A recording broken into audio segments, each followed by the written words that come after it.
Elon Musk.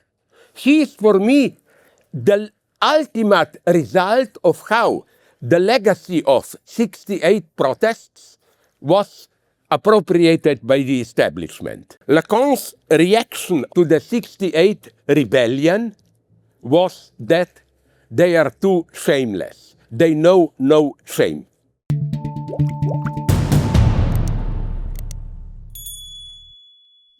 My starting point is that Trump really changed the basic coordinates of our predicament. While the left babbles about the need to go beyond global neoliberalism, Trump did it. I accept here Yanis Varoufakis, who said, no, what the left was dreaming about, Trump did it. And I can go endlessly on this list. For example, what's the ultimate leftist dream? People gather and occupy the seats of power. Trumpists did it on 6th of January and so on. And I'm ready to go here very quickly to the end. I think the left should not just rethink its presuppositions, blah, blah, blah. It should put in under question the basic model of subversion, provocation is good. You know, the model of 68. Those in power have decency, we can be vulgar, we use the F word, and so on and so on. No, they are today the true, even postmodernists. A very superficial, easy observation. Trump may present himself as an advocate of traditional values, but can you imagine if we accept the usual in right-wing media definition of postmodernism? They don't advocate any eternal values, everything is historical, relativist, self-irony, and so on.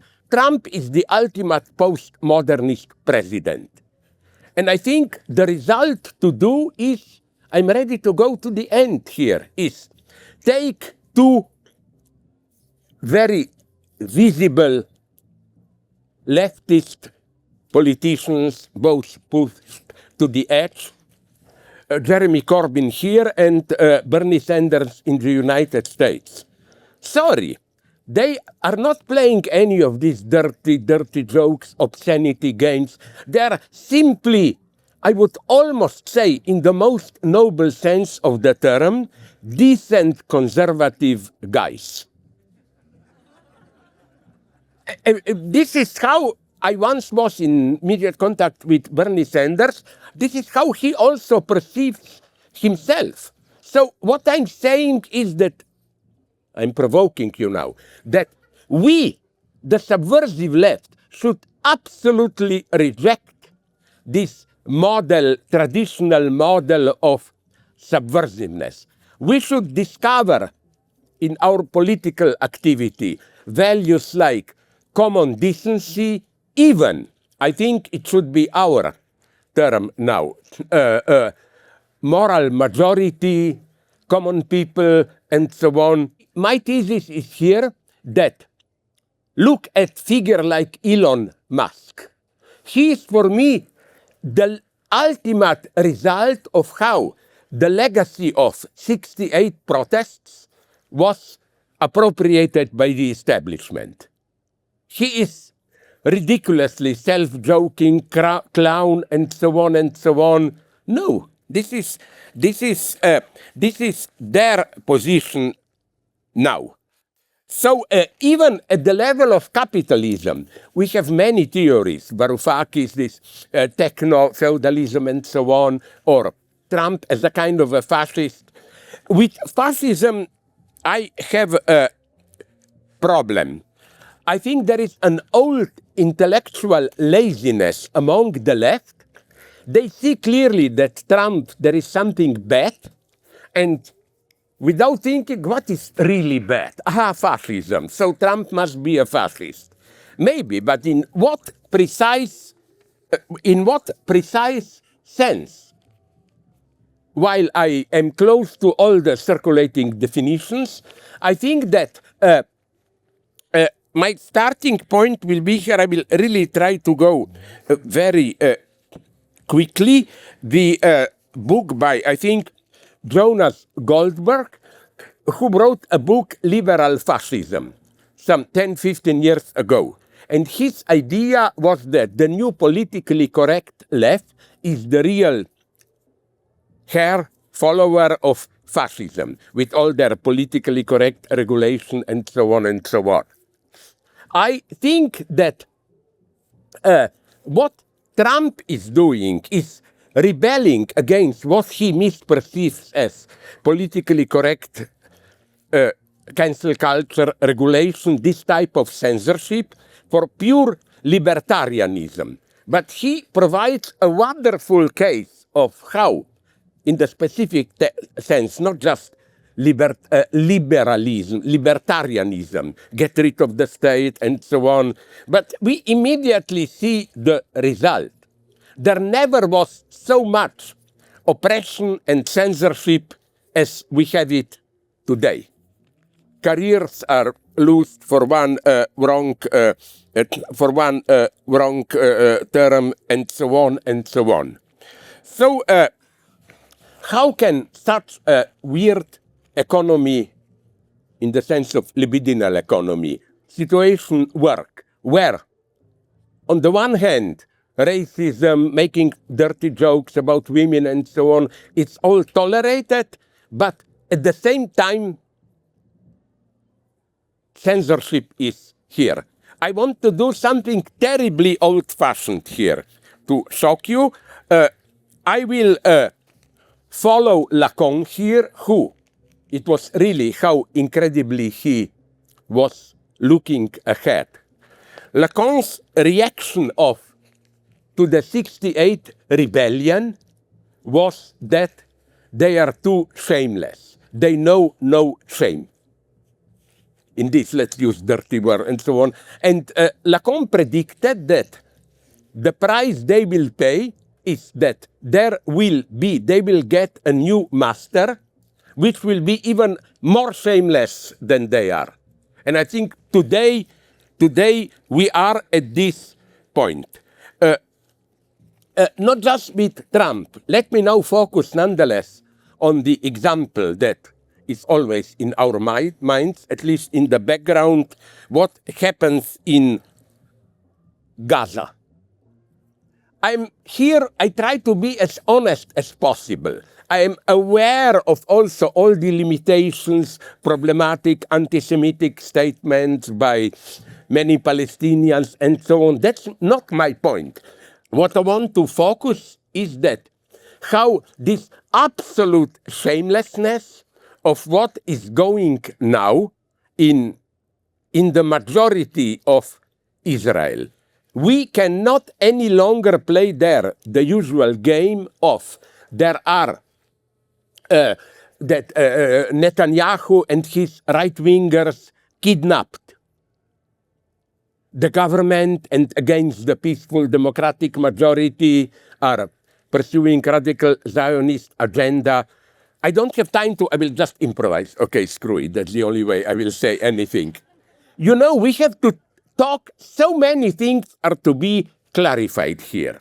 First, I have some radical Palestinian friends who claim two-state solution is a myth and so on and so on. So when I ask them, okay, what will work?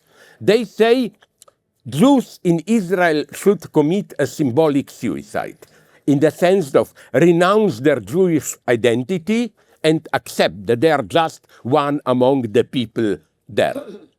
I think if one does this, one concedes too much to Netanyahu.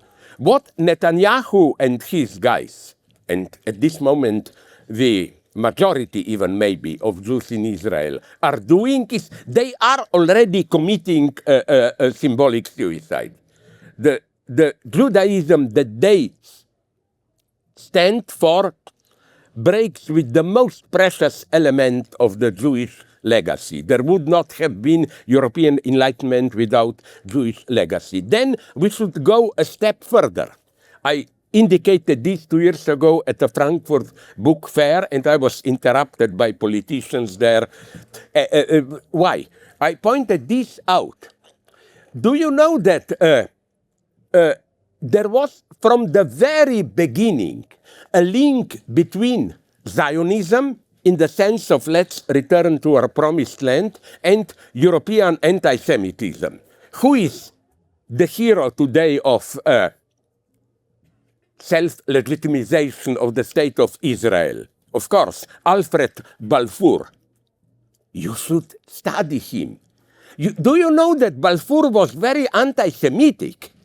He supported the establishment of Israel because this was an epoch, the first decades of the 20th century, where Jews, because of the pogroms in Russia and then October Revolution and so on, Jews were massively emigrating to the to what was it called at that point, British Empire, not yet United Kingdom, and he was afraid there will be too many Jews here. And this line goes on. Then it was, I always quote him, and they tried to catch me. No, sorry, he did it. The real evil guy, Reinhard Heydrich, the father of Holocaust. You know that in 1937, he wrote a text where he says there are two types of Jews, assimilationists and Zionists. With Zionists, they are perfect. We want them to go there. They are wonderful people. We will collaborate with them. We just don't want them here. So you have this. So it doesn't surprise me how support of Israel was, from the very beginning, part of the Nazi legacy. Like, just, we need them there, not to mix here. Another candidate, if you are old enough, you remember some 20 years ago, a crazy Norwegian guy killed in the suburb of Oslo 80 young social democrats.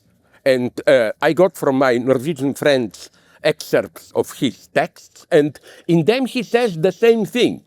He says, Jews are good there as a protection of the West. We should allow them to destroy the mosque, to build a new temple, just not here.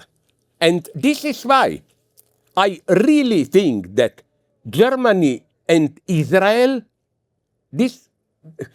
no wonder Germany is supporting Israel, because it's, hey, we are at Holocaust again. You know who was the last one who proposed this? In April 1945, Himmler. He met with representatives of Jews and said, why don't we make a pact? The real enemy are the communists. Let's join forces. We just picked up wrong. There are so many texts which point in this direction. To continue watching this video, click the link in the top left or in the description below. With a free trial, you can enjoy the full talk and thousands more. Thank you for being part of the conversation.